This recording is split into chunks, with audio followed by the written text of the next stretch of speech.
नमस्कार, मैं हूं अजय और इस वक्त की सबसे बड़ी खबर आपको उत्तर प्रदेश से जो आ रही है बता रहे हैं। पूर्व विधायक कृष्णानंद राय हत्याकांड में दिल्ली सीबीआई कोर्ट का बड़ा फैसला आया है। सभी आरोपी इसमें बरी कर दिए गए हैं। यह चौंकाने वाला फैसला आया है, बड़ा झटका सीबीआई के लिए। सभी आरोपी बरी हो गए। आरोपियों में संजीव माहेश्वरी बरी हो गए, मुख्तार अंसारी, एजाजुल हक को बरी कर दिया गया, अफजाल अंसारी, राकेश पांडे को बरी कर दिया गया, रामू मल्ला, मंसूर अंसारी भी बरी हो गए। 29 नवंबर 2005 को जिस तरह से कृष्णानंद राय की हत्या की गई थी, AK-47 से गोलियों की बौछार की गई थी, 500 से ज्यादा राउंड गोलियां चली थी। सनसनी मच गई थी इस हत्याकांड के बाद। पूर्व विधायक की जिस तरह से हत्या हुई थी, और अब जो फैसला आया है उसमें कोई गुनहगार नहीं, किसी ने कत्ल नहीं किया। जिन लोगों पर इतने सालों तक मुकदमा चलता रहा, अब आज सबूतों के अभाव में सबको बरी कर दिया गया। हमारे संवाददाता सुशील मेरे साथ जुड़ गए हैं और शंकर आनंद दिल्ली से मेरे साथ जुड़ गए हैं। सुशील, पहले आप हमें बता दीजिए, यह मामला जिस तरह से सामने आया था 2005 में, काफिले को घेर कर, कृष्णानंद के काफिले को घेर कर AK-47 से मारा गया, और उसके बाद बड़ी बात यह भी है कि उसके बाद मुन्ना बजरंगी फेमस हुआ बाकायदा। इस हत्याकांड के बाद बड़े शूटर के तौर पर, अफजाल अंसारी गैंग के तौर पर सामने आया। वो पूरी दुनिया जान गई कि उसने हत्या की, लेकिन यह बात सीबीआई साबित नहीं कर पाई। कहां इतनी बड़ी चूक हुई, कैसे यह मामला आगे बढ़ता रहा इतने सालों तक? जी देखिए अजय, निश्चित रूप से सीबीआई के लिए एक बड़ा झटका है, क्योंकि सीबीआई फिलहाल 13 साल के बाद मुख्तार अंसारी, अफजाल अंसारी समेत कई जो आरोपी हैं उनको बरी कर दिया जाता है, और वो आधार ये होता है कि उनके खिलाफ कोई पुख्ता सबूत सीबीआई नहीं जुटा पाई। ये एक बड़ा मामला था, और ये मामला इतना बड़ा था अजय कि इसका आप ये सोच सकते हैं कि उस दौरान बीजेपी के जो वरिष्ठ जो नेता है वो, और अभी जो रक्षा मंत्री हैं राजनाथ सिंह, उन्होंने तक भी धरना प्रदर्शन किया था। उसके बाद इस पूरे मामले को सीबीआई को ट्रांसफर किया गया था। सीबीआई इंक्वायरी को फेयर करने के लिए मामले को 30,000 ही ट्रांसफर किया गया, लेकिन कहीं ना कहीं सीबीआई को इस पूरे मामले में सबूत नहीं मिल पाए, और वो इस मामले में मुख्तार अंसारी या मुन्ना बजरंगी या अफजाल अंसारी के खिलाफ कोई पुख्ता सबूत ही नहीं जुटा पाई, जिससे कोर्ट को ये लगे कि इस पूरे मामले में जिस तरह कृष्णानंद को मारा गया था उनके पीछे आधार क्या रहा। तो ये एक बड़ा झटका जरूर है सीबीआई के लिए, और कहीं ना कहीं तमाम लोगों के लिए एक बड़ी राहत है। हालांकि मुख्तार एक बड़ा नाम था, और मुख्तार अंसारी के खिलाफ अगर सीबीआई सबूत ना जुटा पाए तो ये कहीं ना कहीं अपने आप में बड़ा सवाल है। मेरे साथ मनीष भी जुड़े हुए हैं गाजीपुर से, शंकर आनंद दिल्ली से। शंकर, जरा आप हमें बताइए कि सीबीआई के लिए झटका है, यह साफ है। पूरी दुनिया जिस बात को सालों से जान रही थी, मान रही थी, उसको सीबीआई साबित करने में क्यों नाकाम रही? क्या इस फैसले के बाद सीबीआई की तरफ से कोई बयान सामने आ रहा है क्या?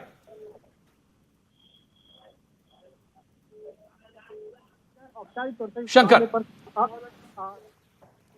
जी अजय, आवाज आ रही है? जी बताइए शंकर, अब आपकी आवाज मिल। देखिए अजय, आज शाम तकरीबन 5 बजे सीबीआई इस मामले पर औपचारिक तौर पर इस मामले की जानकारी देगी कि आखिर चूक कहां हुई और किस तरह से बकायदा सबूत कोर्ट में पेश करने में और कोर्ट में बकायदा उसको बताने में कहां पे चूक हुई। तो इस मामले में औपचारिक तौर पे आज इसकी जानकारी दी जाएगी।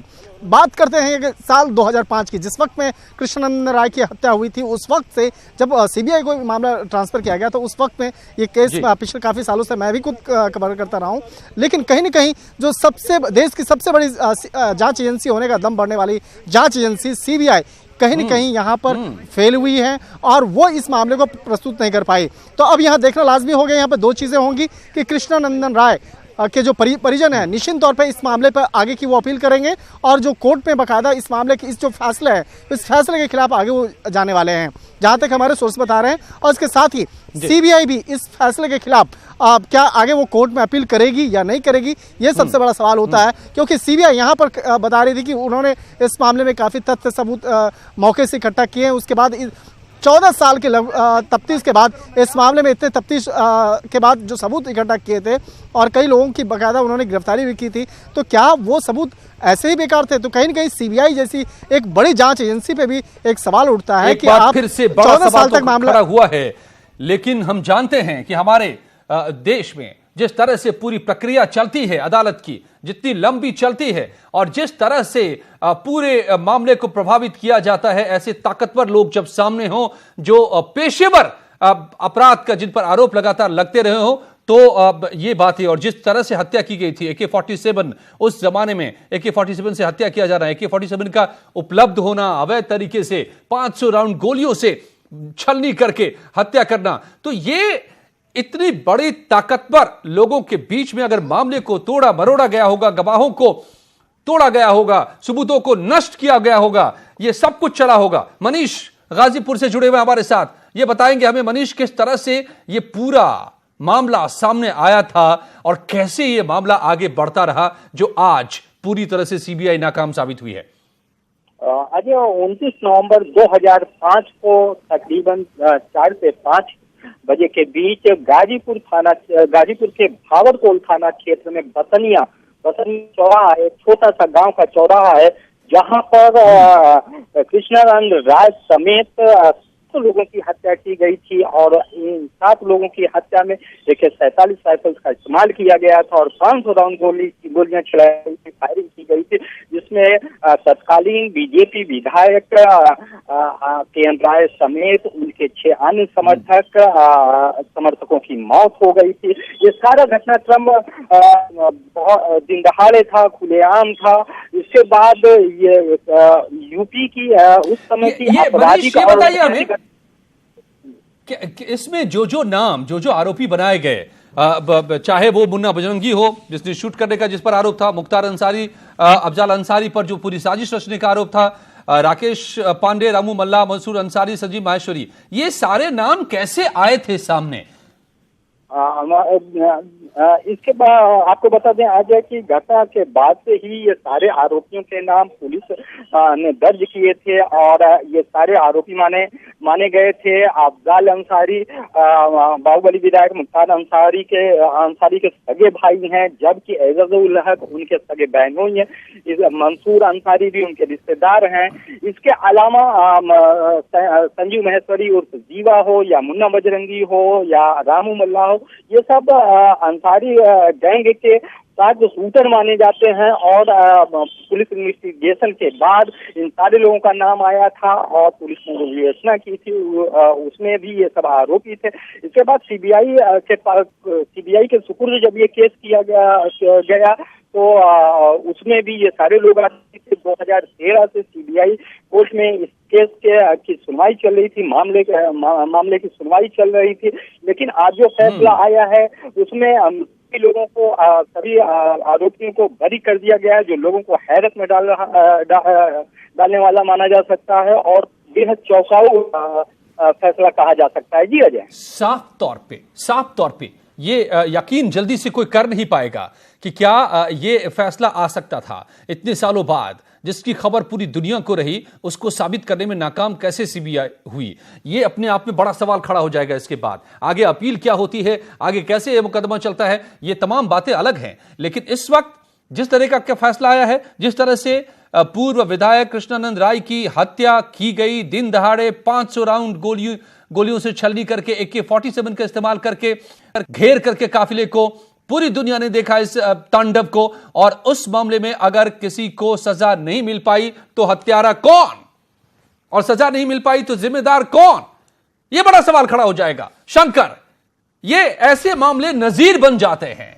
सवाल खड़ा होता है कि कोई दिन दहाड़े हत्या करके भी बच निकल सकता है, तो फिर तो यह नजीर उल्टी होगी, संदेश खराब होगा। निश्चित तौर पर अजय, देखिए ये बहुत बड़ा सवाल उठता है और बात है कि 13 साल 14 साल आखिर सीबीआई कर क्या रही थी। 14 साल तक आपको मौका मिला, 14 साल तक आप किसी इन्वेस्टिगेशन को इतने विस्तार से लेके जाके करते हैं और जाके कोर्ट में आप मुंह के खाते हैं और वो आप केस हार जाते हैं। तो यहाँ पर कहीं न कहीं सीबीआई की साख पर भी एक सवाल उठता है कि आप 14 साल तक इस मामले की इन्वेस्टिगेशन में तमाम जो फॉरेंसिक एविडेंस उठाते हैं, आपकी खुद की एक देश की सबसे एक बड़ी एक लैब है, लैब में जाके आप फेल हो जाते हैं। जो उनके बॉडी में जो उनकी गोलियां दागी गई, उसके आर्म्स जो बाकायदा रिकवर हुए, वो आप प्रमाणित नहीं कर पाए। किस तरह से एक राजनीतिक सोच और राजनीतिक साजिश के तहत कृष्णनंदन राय की हत्या की जाती है। और उस वक्त में सबको पता था ये किस तरह से एक राजनीतिक सोच और साजिश के तहत बाकायदा कृष्णनंदन राय की हत्या की जाती है। और इस मामले पर जिस तरह से उस वक्त का एक राजनीतिक एक सोच था उसको आप प्रमाणित नहीं कर पाते हैं। हालांकि शुरुआती तौर पर आप जरूर कहते हैं कि हम इस मामले में जल्दी इस केस में जो तमाम आप साबित कर पाते हैं ना, आप वो वेपन सामने ला पाते हैं और ना पूरी कड़ियों को जोड़ पाते हैं जो ऐसे मामलों में करना होता है अदालत के सामने में, और नतीजा सामने है। मनीष, क्या बताते हैं लोग, और ये पूरा ये राइवलरी कैसी थी, किस वजह से इस हत्या को अंजाम दिया गया, क्या इरादा था? आपको बता दें, जो बताया जाता है कि विधायक कृष्णनंदन राय और बाहुबली विधायक मुख्तार अंसारी के बीच एक पुरानी राजनीतिक अदावत है। जैसा कि मोहम्मदाबाद विधानसभा में अफजाल अंसारी 5 बार वहां से विधायक रहे हैं। उसके बाद कृष्णनंदन राय ने उन्हें पराजित किया था, चुनाव में हराया था, और उसके बाद वो बीजेपी के मोहम्मदाबाद के विधायक बने थे, जिसके बाद ये राजनीतिक अदावत और ज्यादा बढ़ गई। और लोगों का कहना है कि कृष्णनंदन राय की हत्या इसी राजनीतिक अदावत का नतीजा रही। और 29 नवंबर 2005 को जब वो मोहम्मदाबाद विधानसभा से बीजेपी के विधायक थे और खुलेआम दिन दहाड़े उनके 6 समर्थकों के साथ उनकी हत्या की गई। जी अजय, ये पूरी दुनिया के सामने दिन दहाड़े मौत का नंगा नाच हुआ था, तांडव हुआ था। AK-47 से 500 राउंड गोलियां दागी गई थी, छलनी कर दिया गया था, मगर हत्यारा कोई नहीं।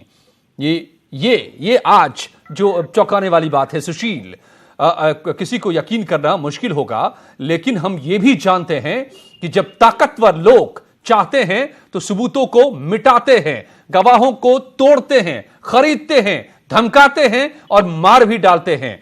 और ये पिछले दिनों इस मामले में भी दिखा है। अब जिस तरीके से हत्या हुई है अब जेल में बंद मुन्ना बजरंगी की, सवाल है कि ये कैसे पूरा सिलसिला चला।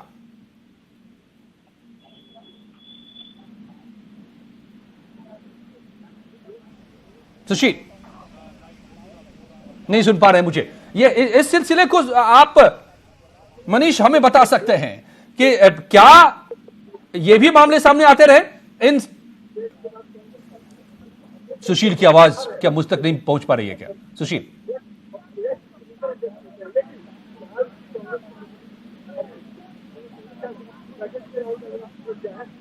लगता है आपकी आवाज मुकम्मल नहीं आ पा रही है। मनीष जरा आप इसको समझिए, अब समझाइए हमारे दर्शकों के लिए हमें कि ये कैसे सिलसिला चला। क्या गवाहों को तोड़ने, सबूतों को मिटाने का सिलसिला भी चला इस दौरान, जिसने इस मामले को पूरी तरह से प्रभावित किया? कह रहे हैं जब ये मामला कोर्ट में चल रहा था उस दौरान उस समय के कई चश्मदीद गवाहों की मौत भी हुई है और गाजीपुर जेल में। जी मनीष जी आप बिल्कुल सही कह रहे हैं। ये मामला लंबे समय चल रहा था और घटना के बाद से ही इस केस में कई ऐसे गवाह थे जिनकी संदेहास्पद मौत भी हो चुकी है और कई गवाह ऐसे थे जो कि इस मामले के चलने के दौरान, जो कि एक अहम कड़ी थे इस पूरे मामले में, इस पूरे केस में, उनकी मौत हो गई। और ऐसे में कहा जा सकता है कि सब कुछ ठीक ठाक नहीं था। जी अजय, सब कुछ ठीक ठाक नहीं था और नतीजा जो आज सामने है उसकी वजह इससे समझ में आती है। सुशील, तो ये अपने आप में एक झटका तो है ही सीबीआई के लिए, अब चुनौती भी है कि क्या इस बात का जवाब भी देना होगा सीबीआई को कि अगर इतने बड़े हत्याकांड में कोई गुनहगार नहीं तो हत्या की किसने? जी बिल्कुल अजय, क्या मामला खत्म हो जाता है यहां या आगे बढ़ेगा ये मामला? जी अजय, देखिए सवाल आपका बिल्कुल लाजमी है क्योंकि कहीं ना कहीं जवाबदेही सबसे बड़ी जो जांच एजेंसी मानी जा रही है वो सीबीआई की है कि 13 साल का जो समय है वो थोड़ा समय नहीं होता है किसी भी ट्रायल को कंक्लूड करने के लिए। और इन 13 सालों में अगर सीबीआई को लैक ऑफ द एविडेंस के आधार पर झटका मिलता है तो कहीं ना कहीं एक बड़ा सवाल खड़ा होता है। बड़ा सवाल इस पर भी खड़ा होता है कि जो गवाहों को प्रभावित करने वाली जो बात आप कह रहे थे उसको भी एग्जामिन करने की जरूरत है, क्योंकि सीबीआई के पास स्ट्रॉन्ग कोई एविडेंस नहीं था जिसकी वजह से ये प्रूफ किया जाए कि कृष्णानंद की हत्या दिन दहाड़े ताबड़तोड़ AK-47 से की गई, मुन्ना बजरंगी की हत्या हो जाती है, लेकिन बावजूद इसके सीबीआई वही की वही है जहां से उसने जांच ली थी। स्थिति का जायजा आप ऐसे लगा सकते हैं कि इस पूरे मामले में बीजेपी को प्रदर्शन करना पड़ा, बीजेपी के बड़े नेताओं को, राजनाथ सिंह को धरना प्रदर्शन करना पड़ा अजय उनको। उसके बाद इस पूरे मामले को सीबीआई को ट्रांसफर किया जाता है। उसके बाद कृष्णानंद राय के परिवार वालों की तरफ से यह कहा जाता है कि ट्रायल फेयर नहीं हो पा रहा है, इसलिए इसको ट्रांसफर किया जाए। जाहिर है सुशील, ये जो पूरा वाकया हुआ और जिस तरीके से जिन हालातों में इस मामले को सीबीआई को ट्रांसफर किया गया, तब तक तो बहुत खेल हो जाता है, बहुत कुछ मिट जाता है, बहुत चीजें बदल जाती हैं। और यही सबसे ज्यादा शुरुआती तौर पर अगर चीजों को नहीं ठीक से लिया गया, ठीक से जांच नहीं हुई, एविडेंस को नहीं कलेक्ट किया गया, उसको प्रिजर्व नहीं किया जाता है, सुरक्षित नहीं रखा जाता है, तो फिर नतीजे यही होते हैं जो कई मामलों में दिख चुका है। चाहे वो आरुषि का मामला हो, चाहे ये मामला, इतने बड़े कांड में भी हत्यारा कोई नहीं। बड़ा फैसला, लेकिन चौंकाने वाला, निराश करने वाला। धन्यवाद आप सभी का मेरे साथ जुड़ने के लिए।